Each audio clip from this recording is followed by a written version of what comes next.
Welcome to the Freak Show podcast, hosted by Sam Thurmond and Jacqueline Steele Thurmond. Sam is an Air Force Academy graduate and veteran who, after his service and 2 deployments, escaped the 9-to-5 grind, but building a real estate investing business that has, to date, accounted for over $50 million in real estate transactions. Jacqueline is an award-winning musician, former owner of boutique branding agency Steele International, real estate investor, and designer for luxury multi-million-dollar homes. We are so excited to welcome you to the Freak Show podcast, where we center our content around the frequency of belief. Why? Because when we overcome fear and self-doubt, basically by getting out of our own way, we can make the impossible possible. And in this podcast, we are going to share our favorite mindset tools and life lessons that have completely transformed our lives and businesses. So without further ado, let's get freaky. All right. Welcome back to the Freak Show. I'm Sam Thurmond. And I am Jacqueline Steele Thurmond. And we are pumped you are back for episode 2. Today, we're going to chat about audacious goals. Yes, we are. But before we begin, we wanted to get to know you guys a little bit better, have you guys get to know us a little bit better. I know I listen to a lot of podcasts, and one of my favorite things and the way that I connect with the host the most is when they tell stories about themselves. And so we thought, in an effort to truly connect with you guys and create a real, authentic connection, we would give you a little backstory about us and specifically how we met. So do you want to take it from here? Yeah, let's do it. So we met in 2008. Yeah. Forever ago. It does feel like forever ago. We've been together for 15 years. We met and basically started dating. At that point, did long distance for a couple of years. We've been together for 15 years. We've been married for 13 blissful years. And we have a handsome son named Roman. Who he will be 2 in February. So we waited 11 years before we had our child, first child of... I feel like we could do a whole episode on why we waited. Yeah, absolutely. There's a lot that we could talk about there. But yeah, so we were married 11 years before we had him, and here we are today, and life is beautiful. Yeah. So we met in Austin, Texas. At the time, I was going to Baylor, and I almost called you Roman. And Sam, you guys, when you are sleep deprived and you have a young child, you start calling people the wrong names just by accident. Yep. Sometimes I call Sam Roman. Sometimes I call my brother Pierce Sam. It just is what it is. Anyway, we met in Austin on the 4th of July. There were literally fireworks, literally and figuratively. And the reason that this is a really significant story is because we talk a lot about the frequency of belief. Episode 1 was all about the frequency of belief. And here's the frequency of belief in action. I was at a place in my life. I was going into my senior year of college. It was the summer. I was in summer school taking multiple French courses. And so I was at Baylor in Texas by myself in my apartment. My friend Lorianne called me and she said, "Hey, what are you doing tonight?" And I was like, "I'm going to make myself some dinner and hang out in my house. I'm not doing anything." And she was like, "Well, I think you should come meet us in Austin and celebrate the 4th of July in Austin with me and some of our friends." And I was like, "Okay, well," in my head, I didn't really want to go. If I'm honest, I'm a little bit of a homebody, but something my roommate had told me shortly before that, my roommate was home in Dallas. So I was truly alone in my apartment that day, but she had said something to me like, you just never know what's going to happen. You just never know who you're going to meet. And as Lorianne asked me that, and I went through that little conversation in my head about whether I wanted to go or not, I heard my roommate Nadine's voice saying, "You just never know what's going to happen. You just never know who you're going to meet." So I was like, you know what? Yes, I will go. I will be there. And so a few hours later, I leave, and Waco is about 2.5 hours from Austin, Texas. Okay. So I'm on the interstate. I'm about an hour down the road. And I call Lorianne and I was like, "Hey, where should I meet you in Austin? It's a big city. This is a very logical question." Lorianne responds by saying, "Oh, well, we haven't even left yet. We're like several hours away." So poor coordinating and planning on our part.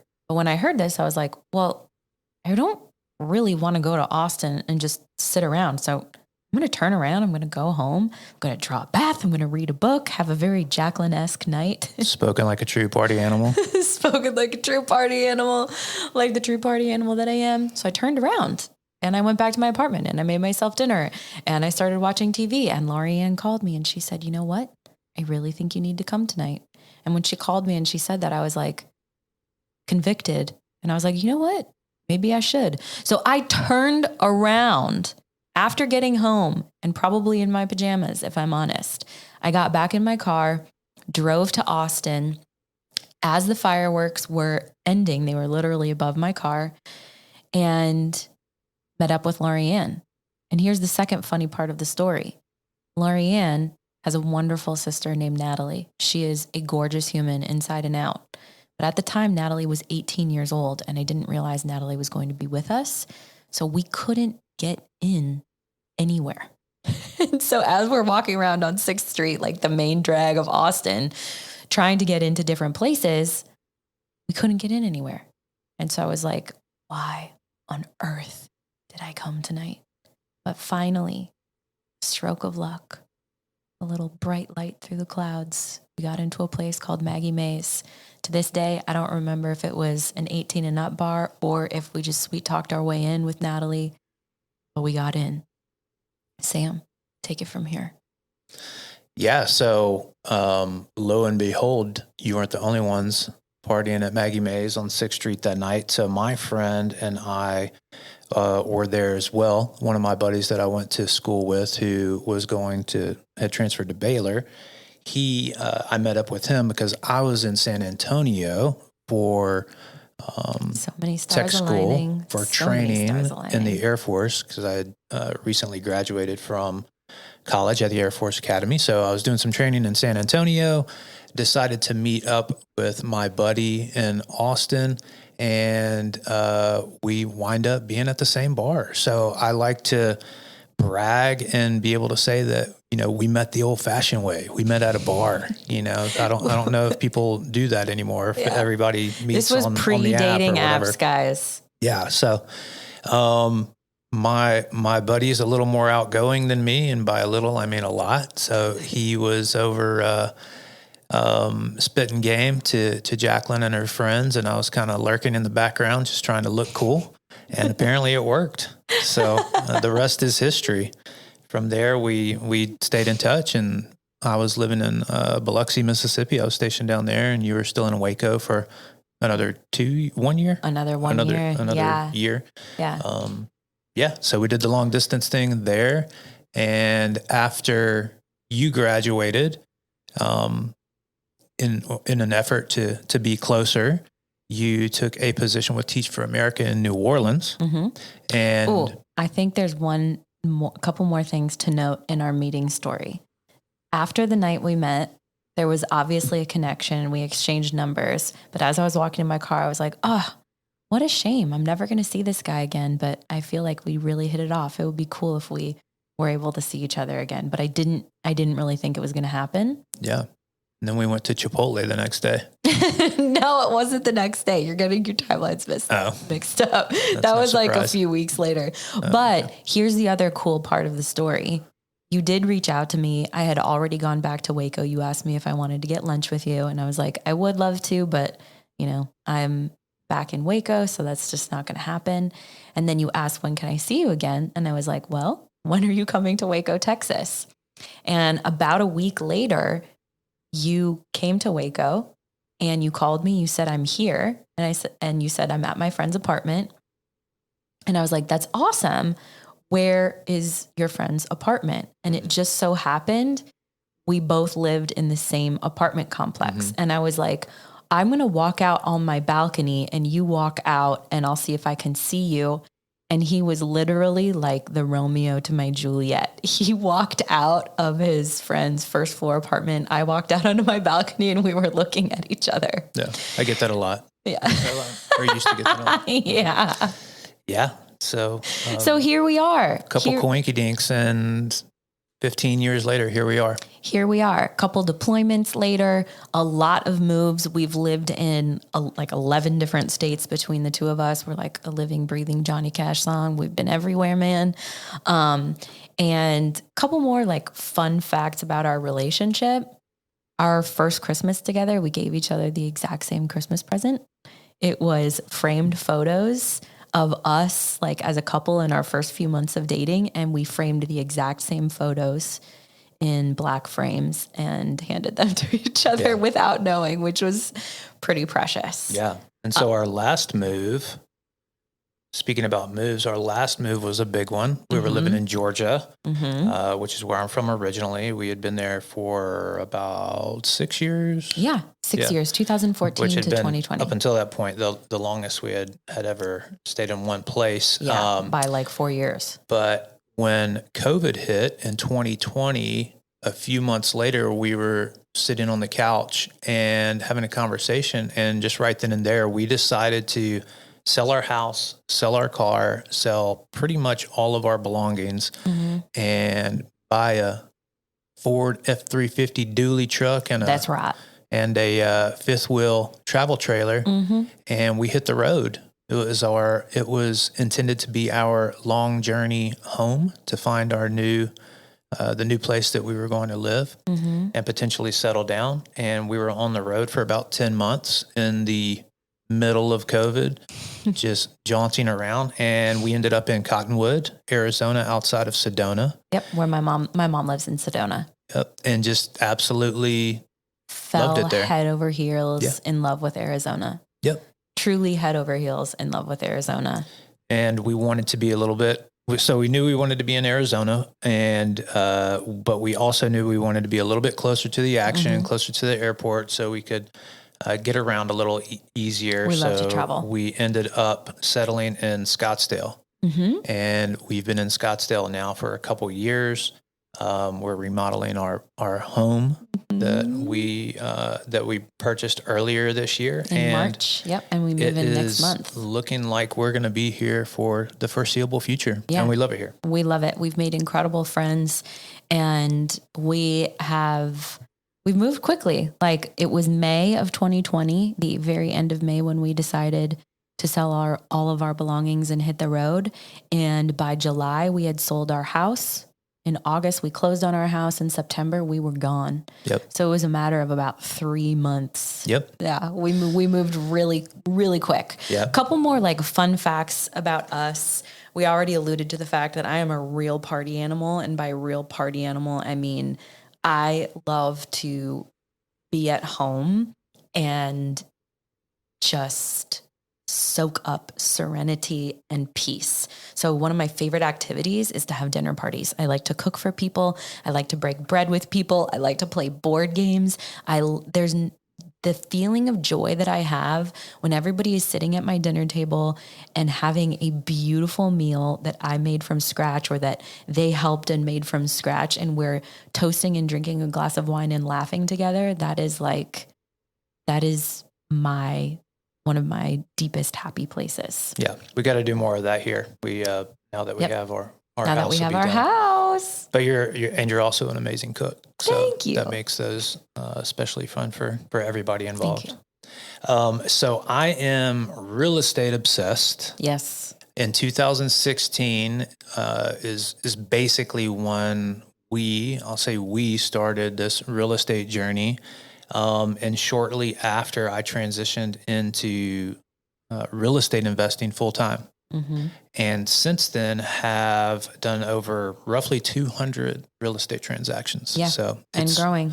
Crazy we just how closed fast on one yesterday. Time flies, and how much happens within a 5-6 year period like that. So yeah, and I feel like we are just scaling now, and I feel like we're just getting started. I joined the business a couple of years ago after being a full-time musician and also owning my own boutique branding agency during 2020.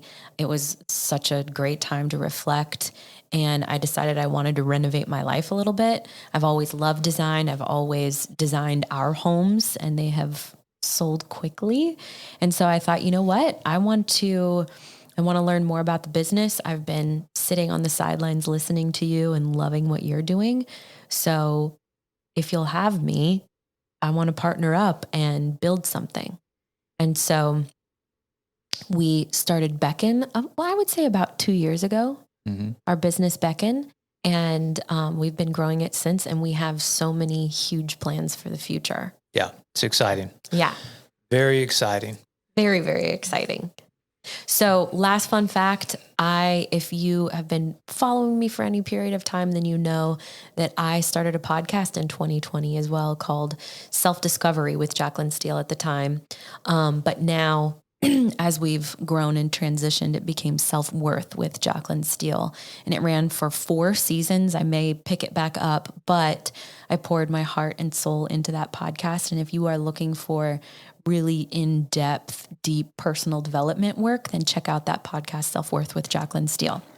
So we told some stories. We had some fun. Now let's talk about audacious goals. What would you say, Sam, is an audacious goal? What does that mean to you? So my definition of an audacious goal is one that is almost embarrassing because it's so big.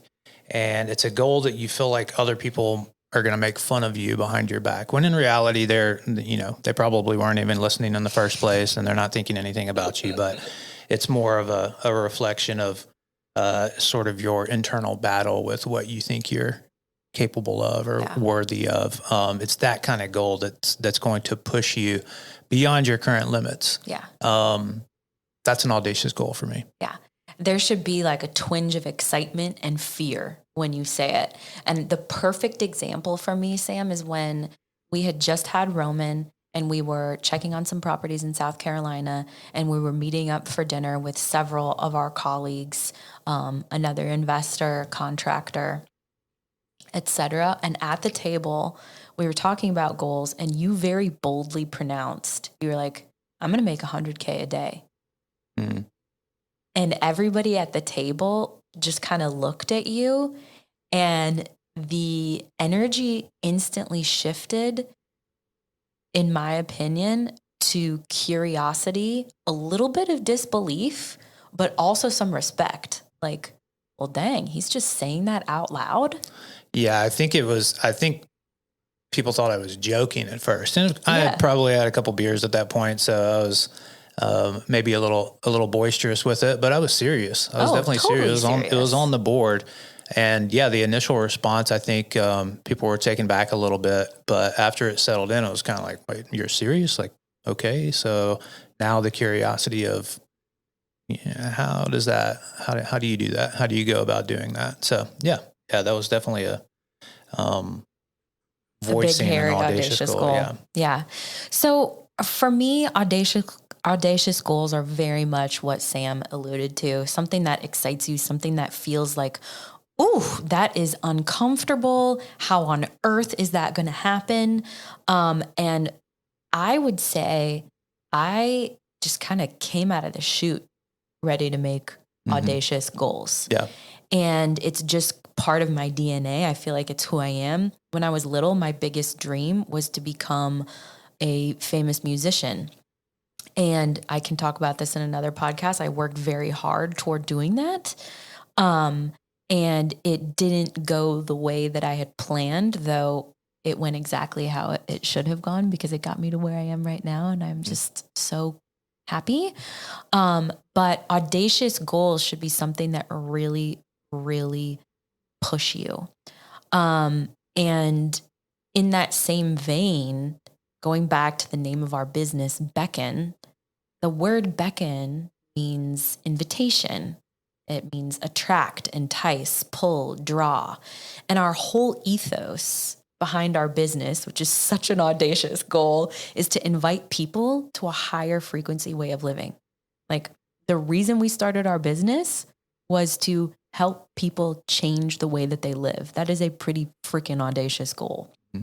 And it might be helpful, we talked about the frequency of belief, but to talk about frequency as it relates to emotions and goals, because the more self-aware we are, the easier it is to achieve goals. right? Mm-hmm. And I stumbled across last year, not stumbled across, it was a divine thing, but a literal frequency chart. And you can see on the chart the emotions and the frequency at which they vibrate, right? Mm-hmm. So on the bottom of the scale, the very bottom is like shame and guilt. Those are very low frequency emotions. Right. In the middle, you have stuff like boredom and anger. Anger is not necessarily a low frequency emotion. It's a mid frequency emotion. Boredom, anger, etc. Because anger doesn't necessarily bring you as low as shame and guilt, you know? Mm-hmm. So then at the highest part of the frequency scale, you've got gratitude, joy, peace, love. Those are the high frequency emotions that we want to emanate every single day. And those are the high frequency emotions that we want to invite people to live on regularly. Mm-hmm. I would say the frequency of belief is like the highest frequency you can be living on daily. Yeah. Yeah. And, well, I feel like if you want to go more into frequency and that sparks a little in you, I did do a lot of episodes in Self-Worth with Jaclyn Steele on frequency. And if you simply type into like your podcast search engine, Self-Worth with Jaclyn Steele frequency, I think about 7 episodes will come up. So check that out if you want to. But back to Audacious Goals, I love examples. And I feel like the more personal we can get with this, the more it will drive home what we are trying to teach in this episode. So what are some of our audacious goals for Beckon and for our lives, Sam, that you feel like would be helpful for the audience to hear? Yeah. So, we'll do financially speaking here for Beckon. And the funny thing is because we have been doing this energy work around our mindset and around our goals and our targets, what 6 months ago, a year, especially, 3-4 years ago would have sounded like a crazy audacious goal, now doesn't hit the same. Like no, it's such a proof of growth. It's a very big goal. Don't get me wrong. And, it would far exceed what we've done to date for sure. But I think because we've been spending time framing and aligning our energy with our target goal, that it just doesn't seem that audacious anymore, because we're intentionally living and emitting that frequency that is aligned with that number or that amount. And so it doesn't feel out of alignment. No, it feels totally doable. Right. So, okay.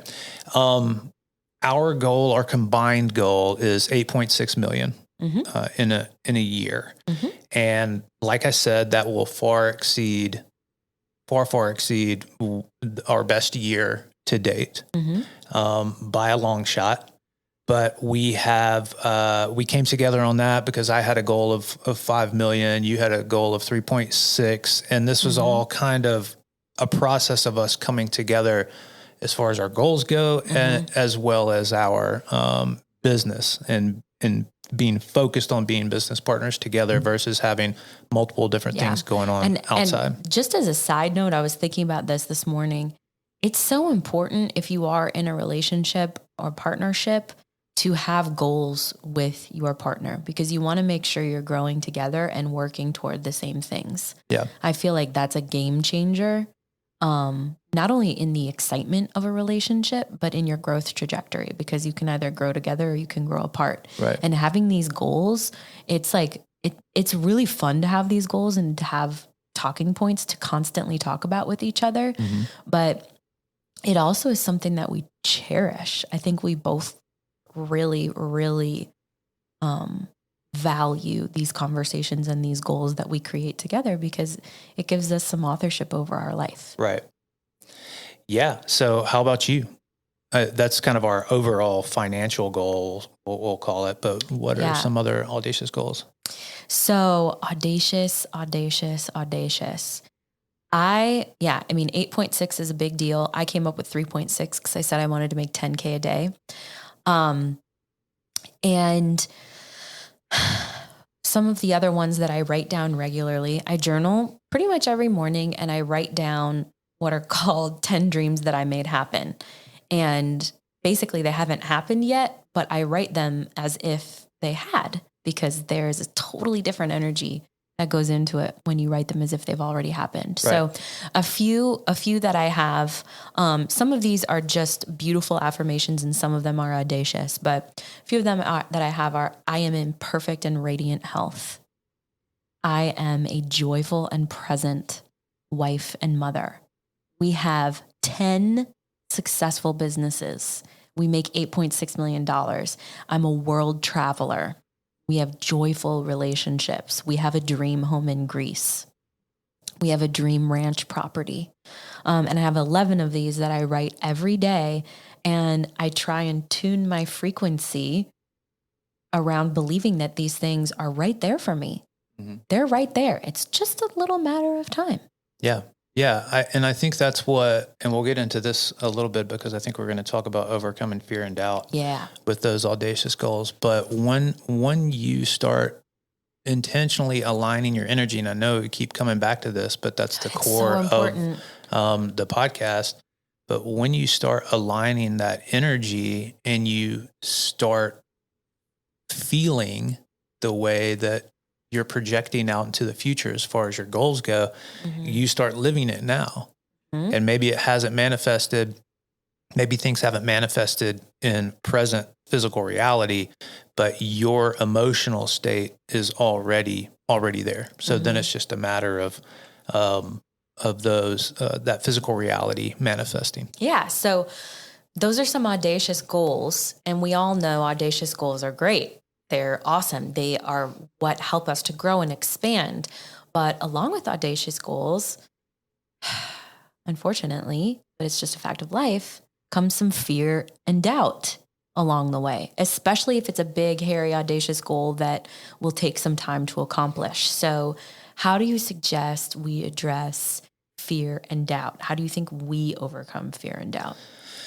So, because we certainly experience it regularly. I have certainly had my battles with fear and uncertainty throughout our growth and our process, and continue to do so. But I think that as we continue on, we get better and we find the things that work for us, the little tips and tricks that work for us. So certainly the unknown is absolutely part of it. You know, mm-hmm. if your goals are forcing you into an arena that you have never entered before and you don't know what to expect, uncertainty is certainly a huge cause of fear. Mm-hmm. I think another big one is just fear of looking dumb, you know, or those people that you think are laughing at you behind your back. Are they going to judge you if you fall flat on your face? Or mm-hmm. You know, they're going to be there to point the finger to say, I told you weren't going to be able to do this. Like, you're crazy to even think that you're going to be able to do this. So those fears definitely can creep in. Mm-hmm. But to me, it's a matter of building a dam in your mind mm-hmm. that does not allow those thoughts to grow. Mm-hmm. So if you got a crack in the dam and the water's leaking through, that thought of fear is leaking through, you plug that hole and mm-hmm. you shift your thoughts to something different. Not today, Satan. Right, that's right. So it's more about taking care of your energy and focusing on your target, focusing on your goal and the feeling that goal creates inside of you. So I'm focused on how good it's going to feel for this podcast to go off without a hitch. Mm-hmm. I'm feeling how good it feels to have that check deposit in the bank, mm-hmm. to have that relationship flourish. I'm focusing on how good it feels and how it's going to feel when all of these things that I'm shooting for come to fruition. I'm not focused on the things that cause me fear, the unknown, the potential downfalls along the way, and feeding into those. Because it's like, I liken it to when you first go skiing or you go snowboarding. Whatever you look at, whatever your eyes fixate on, that's where you're going to go. So look down the mountain, look down the middle of the groomer of the trail, and shoot down the mountain. Don't look at the pine tree to the right, because if you look at the pine tree to the right, you're going to veer that way, and you're going to run into the freaking pine tree. Don't look at the kid that's swooping in front of you. You're going to head straight for him. Keep your eyes on your targets, that's why they're called targets, on your goals, and align your energy with that target. And that's how you overcome that fear, because you just focus on the potential of the upside of what's probably going to happen, and not allow that all these other thoughts to come in and permeate. Where your attention goes, your energy flows. Yep. And I think a perfect example of this was maybe a month ago. I woke up in the night and I was having like panic attack level anxiety. You know, we're doing a lot of things right now. A lot of money is being spent, money is being made, and we've taken on a lot of risk. And during the day, I'm generally fine. It's at night when I feel like I can be haunted sometimes by anxiety, like 3 a.m. And I think I had like moved around enough that it woke you up. And you asked me how I was doing, and I was like, oh, thank God he's awake. I need to talk. And what you said was basically what you said right now, but in a nutshell, you were like, when that first thought of fear and anxiety comes in, you stop it.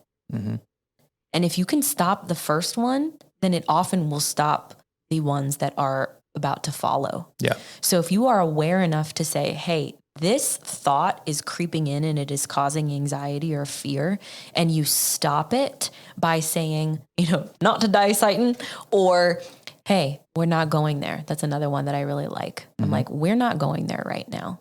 We're just not.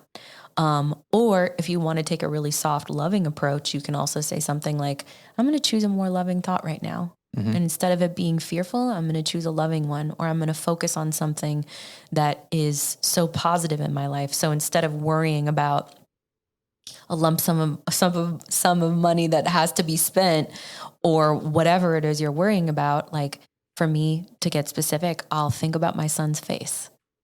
And I think about him and I automatically start to smile. I automatically start to feel more peaceful and at ease. Or I think about you and our relationship and what security and love I feel in that. And it completely shifts my state. You can also think about gratitude, like all the things that you're grateful for, and that will shift you out of that state pretty quickly. So I think the last thing we want to talk about before we wrap up is how the frequency of belief relates to audacious goals. And this is really important because our whole ethos of this podcast, The Freak Show, centers around the frequency of belief and living on the frequency of belief. And it's my opinion that we're here in this lifetime to reach our full human potential, to optimize our potential. And so if you say you want to make 100K a year, and money is just an easy example of this, but it could be meet your soulmate, it could be have a child, it could be change careers, whatever. If you say out loud, you want to make 100K a year, but in your heart, you really want to be making $1 million a year. In order for that to be an audacious goal, you need to say, I want to make $1 million a year. And in order to live on the frequency of belief, you have to take action toward that.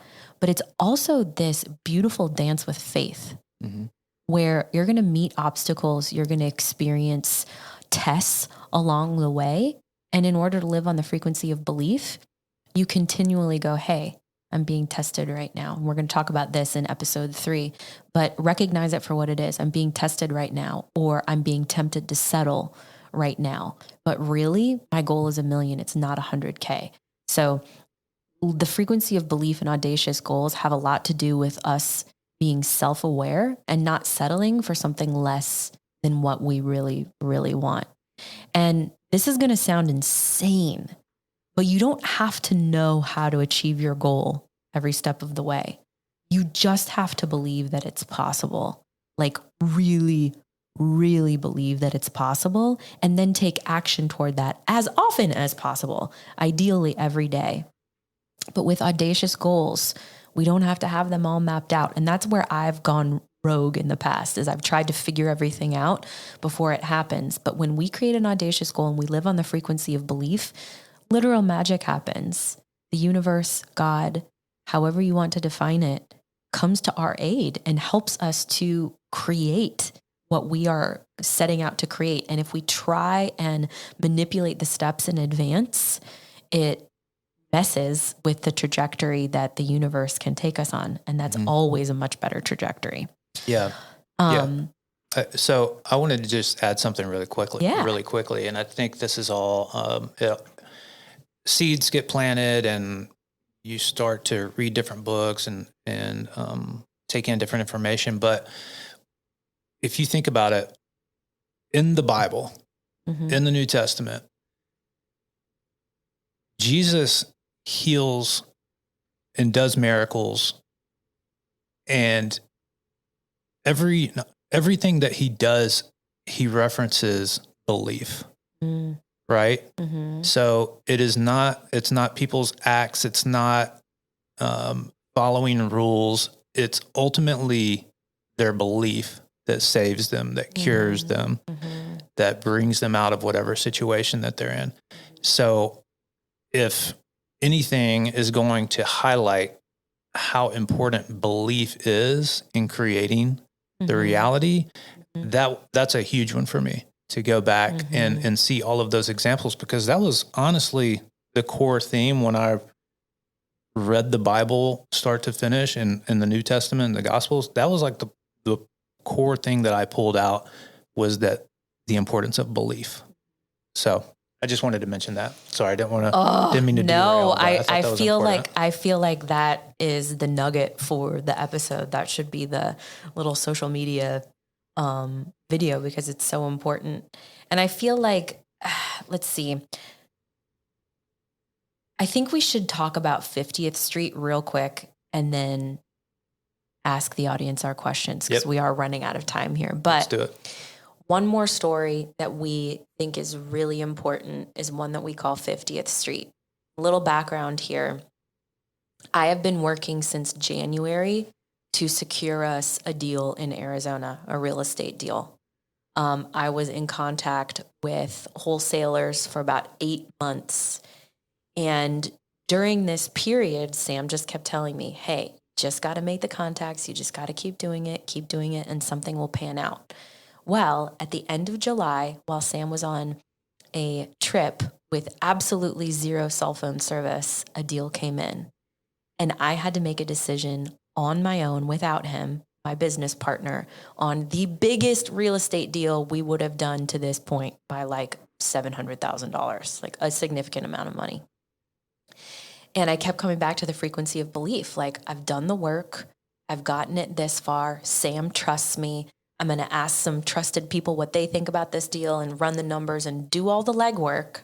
I wasn't being silly willy-nilly about it, but ended up getting this deal.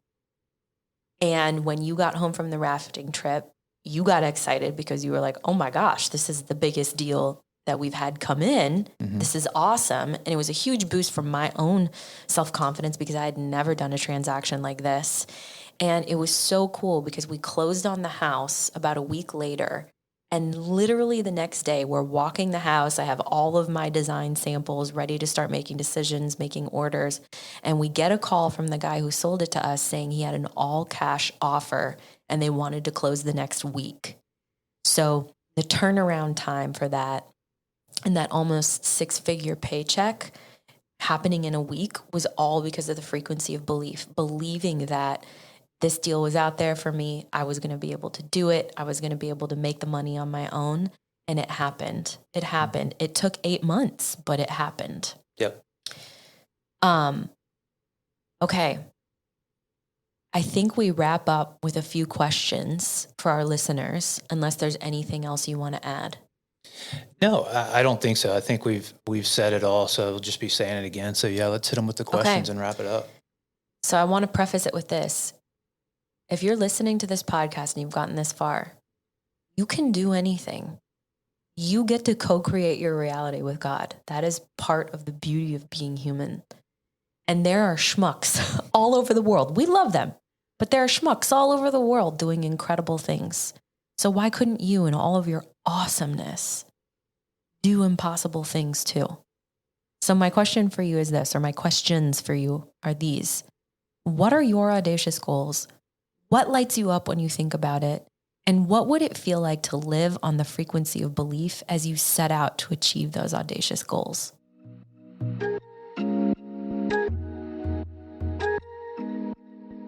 Thank you so much for listening to The Freak Show with Sam Thurmond and me, Jacqueline Steele Thurmond. We would love to connect with you via our website, beckonliving.com, and on social media. You can find us on Instagram and TikTok at Beck and Living, and you can join our email list to receive uplifting messages, podcast and business updates, and discounts on high-frequency products just for our freaky community. Cheers to high-frequency living.